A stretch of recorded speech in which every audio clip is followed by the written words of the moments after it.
I don't know about you guys, but to me, there was something magical about the year 2016. Something we may never experience again.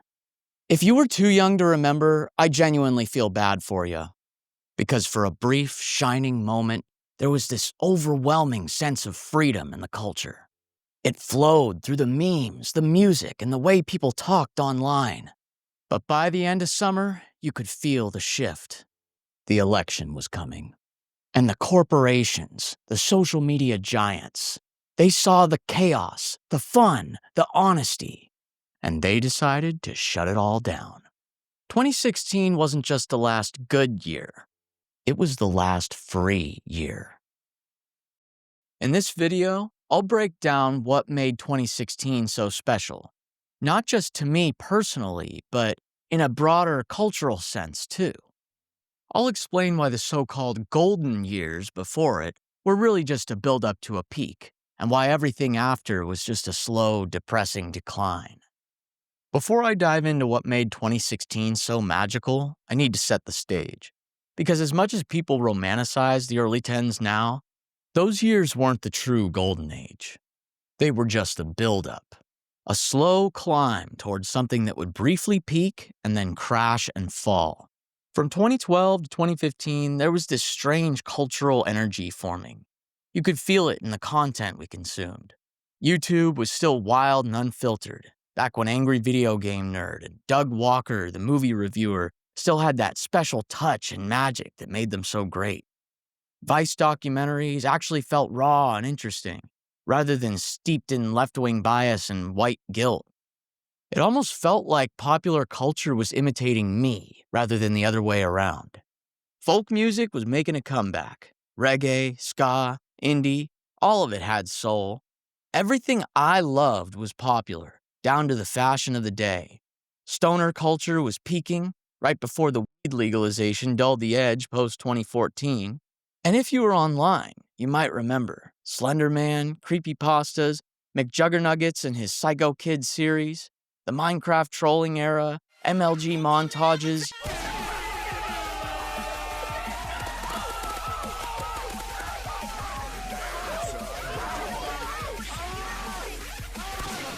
YouTube poops, all that unhinged, chaotic creativity that made me laugh harder than anything since. It's almost like humor died after 2016, because I kind of just stopped laughing after that. This was also the time I finally got decent internet, around 2010. But I didn't go all in on YouTube as my primary source of entertainment until around 2012. That's when everything changed for me. And it wasn't just content, it was my worldview.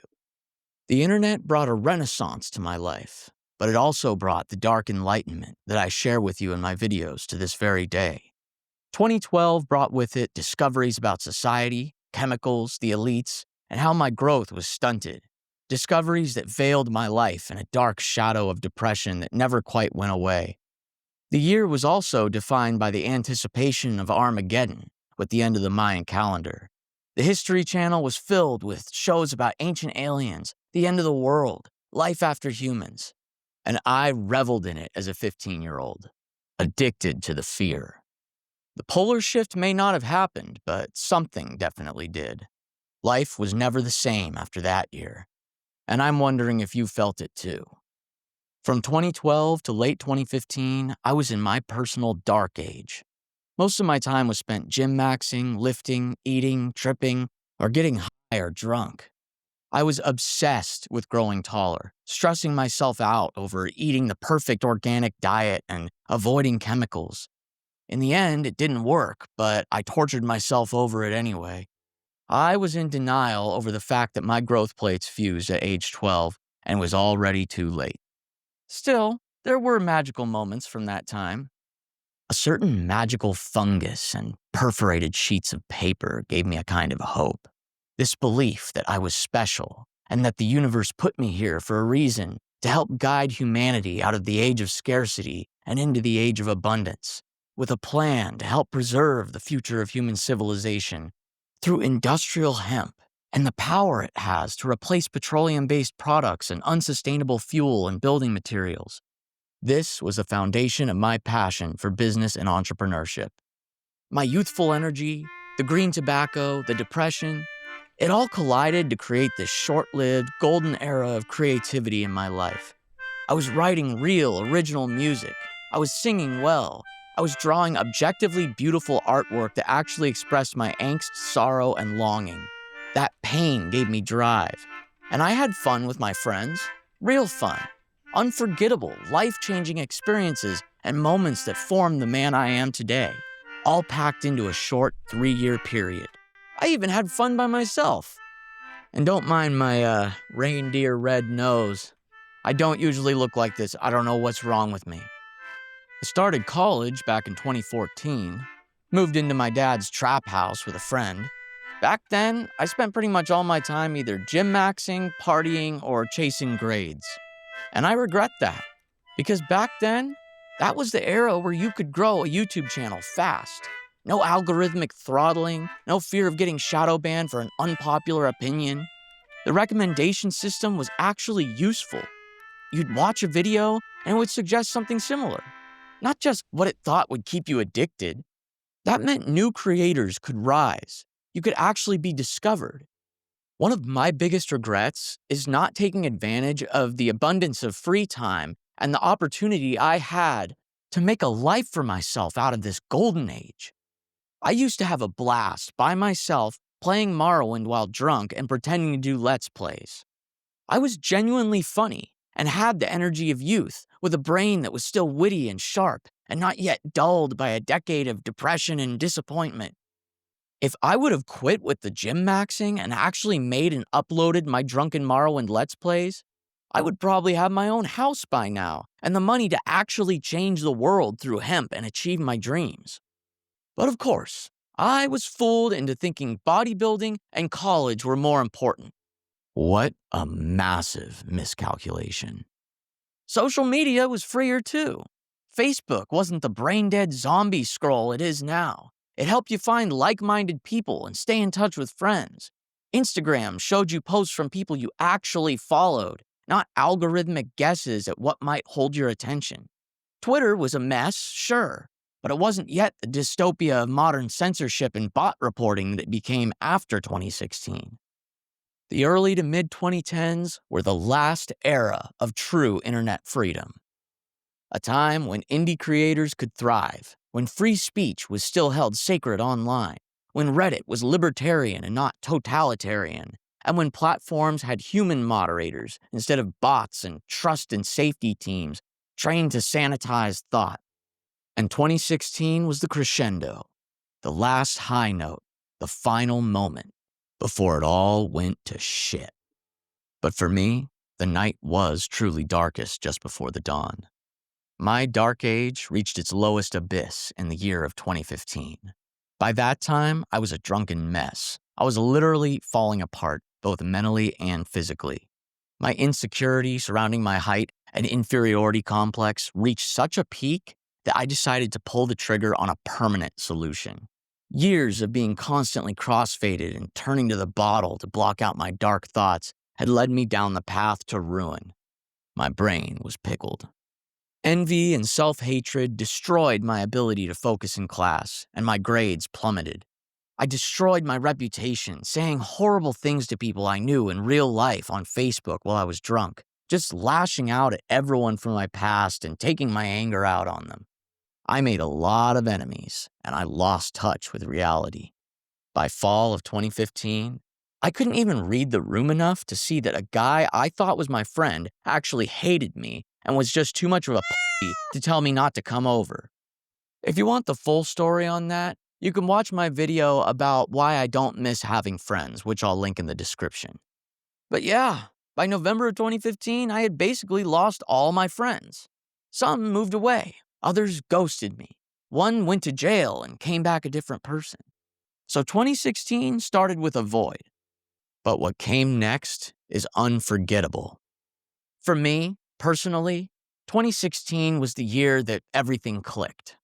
The world still felt alive, expressive, and full of possibilities. And I had more hope than I've ever had since. The end of 2015 was a turning point for me. If you've seen the videos in my origin story playlist linked in the description, you already know the details. But long story short, I was on the edge, finger on the trigger, safety off. And then something snapped. Instead of wanting to escape my life, I surrendered to it. Everything that once caused me anguish now was a source of euphoric bliss. The nightmares of being hypnogged became erotic dreams. The tall women I was so repulsed by became the object of my desire. And from that moment on, I embraced being small. I had never felt so liberated in my life. Not even in my childhood had I ever felt so carefree. And this personal revolution set the stage for 2016 being my own personal roaring 20s. And the timing of the culture and economy all just came together to create the most beautiful year of my life. I quit gym maxing. I quit height maxing. Quit obsessing over purity and chemicals and diet perfection. For the first time in years, I was eating fast food, guilt-free, and drinking beer without spiraling. I lost a ton of weight, including most of my muscle mass, constricting my calorie intake to 1,200 a day. But it was all under this strange fantasy that some tall mistress was controlling my food supply. I actually liked it. I felt small. I felt helpless. I had surrendered to power, and it felt so good. The spring of 2016 started with a blessing in disguise. My old Dell computer finally died, along with my entire gooning library and every file I ever saved. So I went and ordered a brand new cyber-powered gaming PC that arrived in May. Top of the line, along with a nice new L-shaped desk. And that was the beginning of what would be the best summer of my life. That summer, I experienced the magic of what became my all-time favorite game, Fallout New Vegas, for the first time ever. Hooking up my PC to my new flat-screen TV, doing my first ever playthrough as a manlet character, shrunk with console commands and handicapped with the small frame trait. The same kind of build I've tried to replicate in every single Bethesda RPG I've played since then, including the Fallout London footage you're seeing right now. I made my character an extension of me, an alcoholic who loved beer, running around with a sawn-off shotgun, not taking sides with any faction. I would listen to my playlist of Wild West country music, which expanded upon the in-game library of songs, and that became the theme music of my life for the rest of 2016.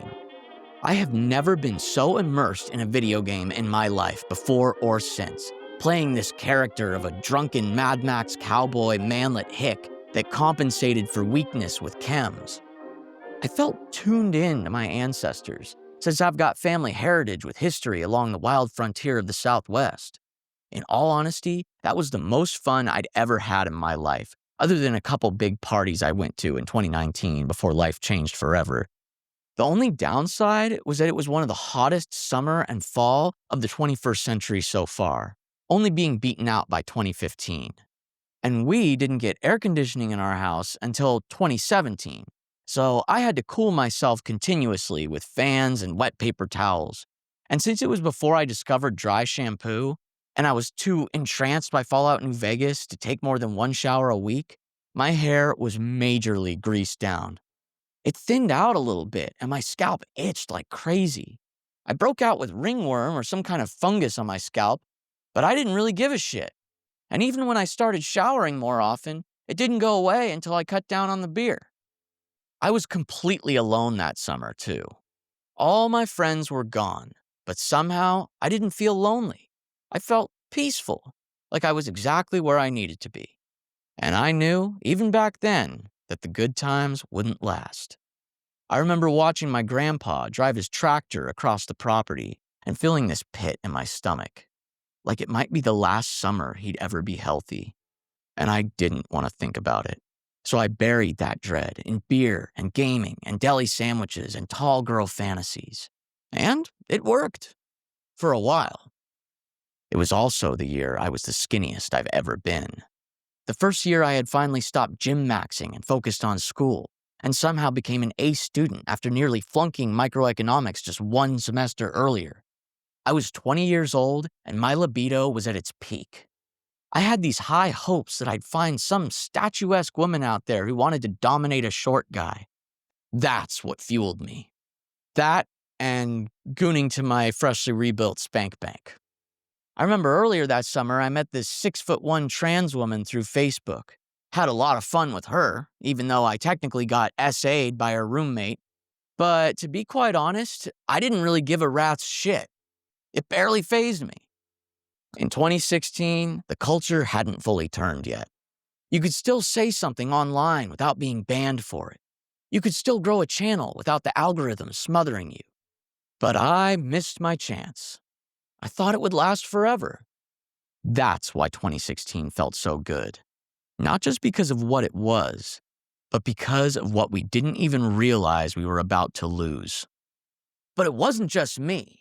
2016 was the last great year for most people, culturally, online, economically, that perfect sweet spot before everything turned to sludge. Let me know in the comments if you disagree, but try to hear me out first. When it came to gaming, the decline had already begun, sure. Fallout 4 was a clear downgrade from New Vegas. I didn't even bother buying it. But it still wasn't that bad. I wasn't cynical yet. The industry was still riding high, and there were still so many incredible games out there. Microtransactions hadn't yet taken over yet, and games weren't commonly built around monetization tactics, creating a problem to sell you a solution to, like many are today. Honestly, the only other year that ever came close was 2007. Peak era for MMOs and gaming in general. People played for the adventure, not the efficiency. The journey, not the endgame. Back then, old-school RuneScape didn't feel like a job. Bots weren't as prevalent. Games were creative, weird, full of heart. Nothing was overly optimized to death like it is now. I might make a video about 2007 if this one does well, maybe in 2027. Even the online multiplayer experience was different from today. Secretary, rip your fucking verse books out your throat, son. Call Birmingham and I'll fuck you up. Call Birmingham now and I'll fuck you up. Now what are you saying? Now what are you fucking saying? You could say literally whatever you wanted in lobbies without fear of getting banned or losing access to a game you paid for just because someone got butthurt over a few words. So yeah, you're gay.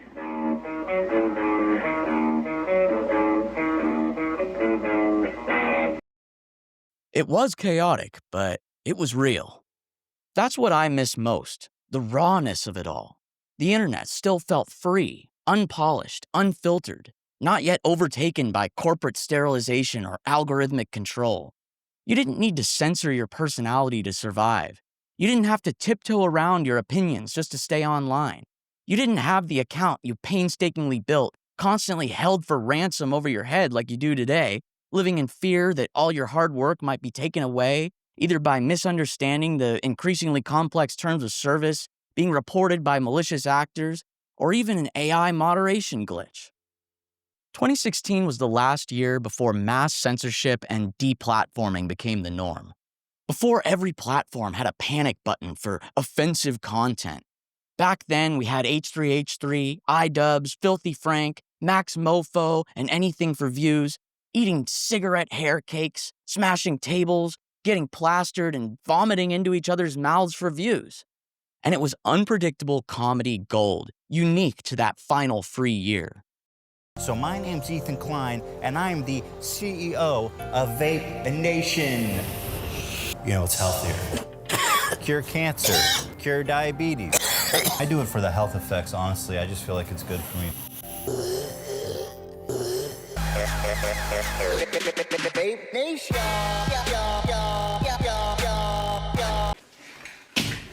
I'm gay. In 2016, YouTube was a true meritocracy.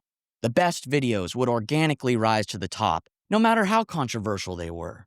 It was a time when YouTube was still abundant with genuine wonder and mystery. Before everything had a wiki, and you still couldn't say for sure whether Waffle Pone or McJuggernuggets in his Psycho Kids series were real or staged. People wanted to believe the magic was real. That line between fiction and reality still hadn't been fully mapped out yet. Back then, Tumblr actually had value to me as a website. Visually, not intellectually. Before they banned NSFW and removed some of the best pages on the web. Historical tragedy. TikTok wasn't a thing in the Western world until 2017, and Vine was barely a thing, at least in my world, and Musical.ly was a cringe fest that nobody I knew watched. Back then, you still had the time and the opportunity to become a content creator on a new or not yet saturated platform. That window hadn't yet closed. And the infrastructure of the internet still made sense. You could still own your media. Life didn't require that you sign up for 7 different monthly prescriptions just to access necessary tools or services. Most of the features that require a subscription now were free back then. The bill hadn't yet come due for these Silicon Valley tech firms. They were still in the user acquisition phase and were competing to attract our usership. In 2016, search engines actually worked. Live service and mobile games weren't dominating everything just yet, and multiplayer lobbies weren't full of hackers and bots. Even the economy felt more stable.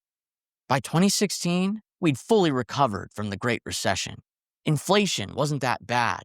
Food was affordable. Rent was doable. Fewer people's lives were completely owned by debt.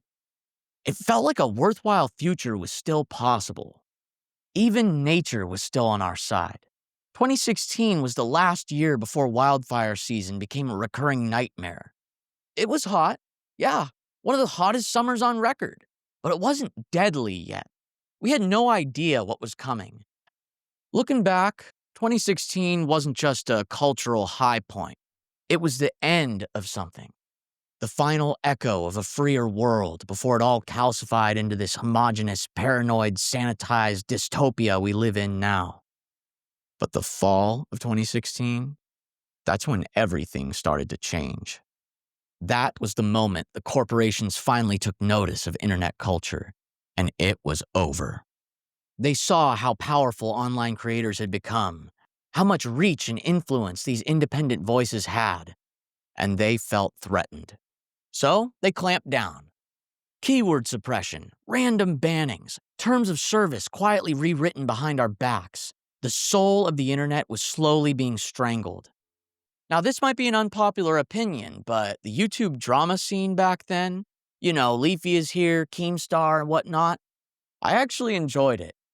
I felt like I was riding the cutting edge of modern culture.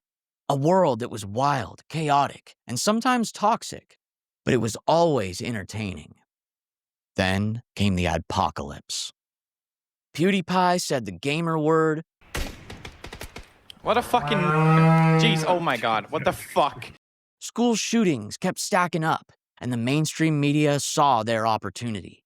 The Wall Street Journal ran hit pieces that painted everyone on YouTube as some kind of white supremacist. And that was the beginning of the end. I still remember the old iDubbbz saying, when it comes to speech, either all of it's okay or none of it's okay. Say. And now he chose none. And that shift hit me hard. Because I truly believe that free speech means everything can coexist, even the offensive stuff. That's how you keep liberty alive. Instead, they sanitized it. We got this new wave of brand-safe creators, sterile, squeaky clean, algorithm approved. And just like that, the Wild West was dead. And look, I get it. Advertisers don't want their name slapped on a video about genocide or slurs. Fine, make less money on those videos, but don't bury them. Let the people decide what goes viral, not some corporate AI model playing censorship police. When the adpocalypse hit at the end of 2016, it felt like all the air got sucked out of the room. By 2017, the internet stopped being this spontaneous, unpredictable frontier, and instead started feeling like a civilized colony with a strip mall. He will not divide us! He will not divide us! From 2017 onwards, it felt like the spirit started to collapse.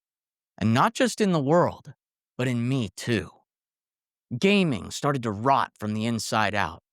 Fallout 76 was just the tip of the iceberg. Everything became live service, microtransactions, digital rights management that punished you for having bad internet. voice chat lobbies stripped away to curb hate speech. And instead of immersive worlds, characters, and storytelling, we got DEI politics shoved into every corner of our one escape in life, like someone was trying to take revenge on male spaces for Trump's election. I just move shit with my freaking mind! Yeah, okay, that is something I do now. I do magic, talk to sentient cuffs, kill jacked up beasts. You know what? I'll probably fly next. Now you're just being ridiculous. Meanwhile, YouTube shifted from creative chaos to cold optimization. Demonetization became the new censorship. Clickbait ruled the algorithm. You either min-max your content to fit a strict meta, or you got buried. It wasn't about soul anymore. It was about conformity. And TikTok? I hated that app with a passion. I used to see early adopters as clout-chasing traitors or literal PDF files. I thought I had morals. Turns out I was just coping. I should have gotten into TikTok earlier because I missed the gold rush on that one, just like with Bitcoin. Around 2018, Tumblr got wiped clean of NSFW content. And yeah, that actually hit me. All my favorite gooning spots gone overnight, and all these broken links were just a metaphor for what was coming next. In 2019, my favorite creator of all time after McJuggernuggets, iDubbbz, turned on the very audience that built him, called us inkwells, talked down to us like some out-of-touch celebrity. I was one of the first to unsubscribe. I even agreed with his stance on sex work being legitimate work. But once he started mocking guys who couldn't get girlfriends, he was dead to me. Same with H3H3 and Filthy Frank to a lesser extent. They all sold out, became rich elites scolding the peasants. Even dating apps weren't safe anymore. I got banned from Tinder for calling out a girl who was farming followers by matching with guys and then ghosting them. That's how bad it got. You couldn't even speak the truth anymore without consequences. Mainstream media fell off the deep end, going from reporting the news to full-blown Trump derangement syndrome. Colleges, platforms, politicians, they all followed. Censorship became the hip new thing. Words were now violence, and free thought was labeled as terrorism. In 2017, my confidence also started declining, as I started realizing that it's going to be a lot harder for me to find a tall woman that's attracted to me than I thought it would be. But thankfully, my libido was still strong enough to push me to ask girls out anyway. And personally, in my 2017, the hits just kept coming. My grandfather, the only stable father figure in my life, had a stroke in 2017. Took 6 months to recover, then got diagnosed with cancer. He died in March of 2018 when I was 21 years old. In August of 2017, I was disowned by my dad without much reason. He said things to me that no father should ever say to his son. It broke me. We didn't speak again for 2 years. By 2019, I was deep in the pill of darkness. Dating felt hopeless. My confidence had collapsed. My libido kept me afloat, but just barely. The world outside wasn't helping either. Wildfires became the new normal. The sky turned orange. The air smelt like the end of the world. 2017 was the year the first massive fire hit this area in my lifetime. And it was really bad, like war zone levels of terror and destruction. But the late 2010s weren't all bad. In the ruins, I found some beautiful things. Thanks to YouTube in 2018, I discovered the folk punk genre. Bands like Stick and Poke, Days and Days, Escape from the Zoo, and it changed my life. For the first time since the summer of 2016, music felt magical again. That same year, I finally figured out how to style my hair and beard. It's the same look I have now. And I also started dating, a lot. Partied with my best friend who moved back home from Reno, got into a 4-year college and started getting straight A's. I got diagnosed with ADHD in 2019, and after a long fight with the system, I finally got the medication I needed, and my brain could finally work how it should. Thanks to some rare luck and my drinking habits, I met the right man at a bar and landed a good job right out of college that fall. I also finally learned how to install mods, which kicked my love of gaming into a whole new gear. And just before the end of the decade, I found it. This mysterious Indonesian tea that will go unnamed. It cleared my brain fog, killed my alcohol cravings, and gave me the energy I didn't know I'd been missing. And in November of 2019, I met her. The tall German girl from my profile picture. This new tea helped give me the courage to approach, and my powerful libido gave me the motivation. And those 2 weekends I spent with her were the highlight of my life. Closest thing I've ever had to a romantic relationship with a tall woman. Overall, by the turn of the decade, I felt like I was doing pretty decently for myself. If 2016 was the last good year, then 2020 was the year the mask came off and was put on. Post-2020 was the era when I got banned from practically every major platform. Not for breaking laws or hurting anyone, but for speaking my mind or selling a product they didn't like. Google Ads, QuickBooks, Twitter, Reddit, even LinkedIn banned me. Though that one I managed to reverse, but still. The lockdowns in California lasted until 2022, and they didn't just trap us inside, they isolated us from each other, tore apart families.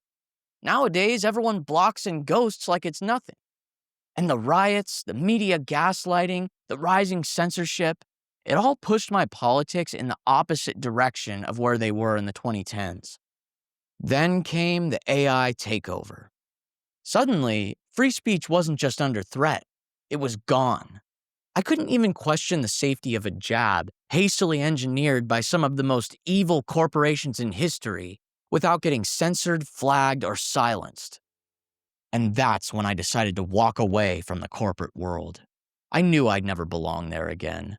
I don't want some employer telling me what I can and can't say or support, or what I have to put or can't put into my own goddamn body.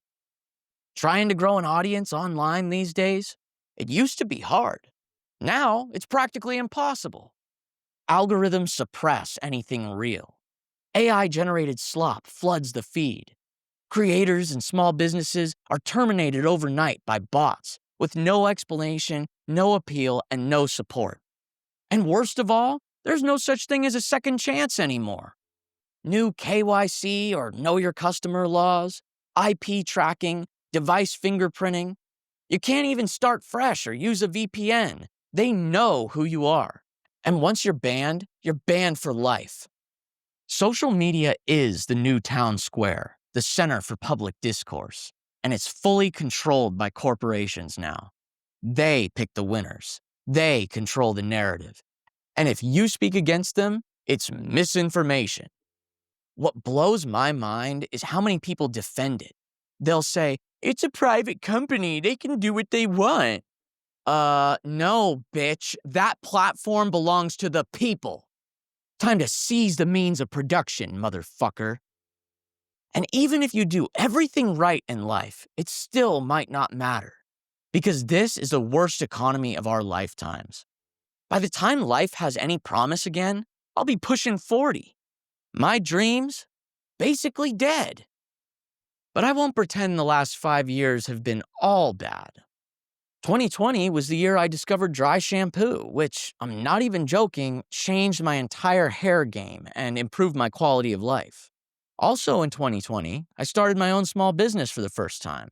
And for once, I felt like I was building something real, something mine. And honestly, I'm happy to see the cultural and political landscape swing back a bit in the other direction over the past couple of years. People are waking up to the lies. But now it seems to be swinging too far. We're losing the separation between church and state.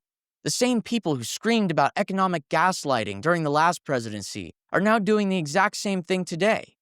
It's the same bullshit, just different branding. So where does that leave us? Well, it leaves us in a world where dreams cost more than they used to, where freedom is a marketing slogan, and where being real online gets you shadow banned in seconds. And I still feel like the spirit of 2016 hasn't come back. The culture got sterilized. Everything feels commercial, algorithmic, conformist, or like it's trying to fool or scam you. You can't go viral unless you're safe, marketable, or soulless. And it's mostly men who paid the price. The isolation, the silence, the feeling that being real gets you punished while fakeness is rewarded. But I believe there's one simple fix that could change everything. There's a law that holds advertisers liable for the content their brand appears next to. Repeal it. That one move would gut the fear that drives all this algorithmic censorship. Brands wouldn't have to worry about offensive content anymore, and the Karen outrage mobs would have nobody left to blame. On top of that, we need a law that protects free speech on social platforms, the same way it's protected in public spaces. Social media is the new town square, and it shouldn't be run like a dictatorship. Platforms should be required to give human users human moderation, warnings, second chances, clear appeals, real support. You shouldn't lose your voice just because some AI misunderstood your joke. If you've got more ideas, laws about copyright, game ownership, digital rights, or online censorship, let me know in the comments. I'm serious about this. Because this isn't just about nostalgia. It's about what kind of internet we leave behind.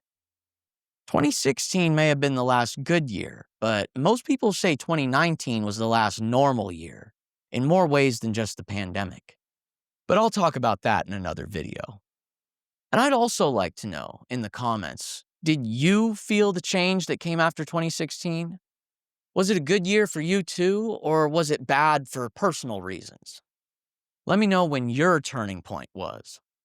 If you want more raw, honest videos like this, hit subscribe. And watch this video here if you're interested in hearing my experience being a 29-year-old failure and how it feels to look back at my life with nothing but disappointment.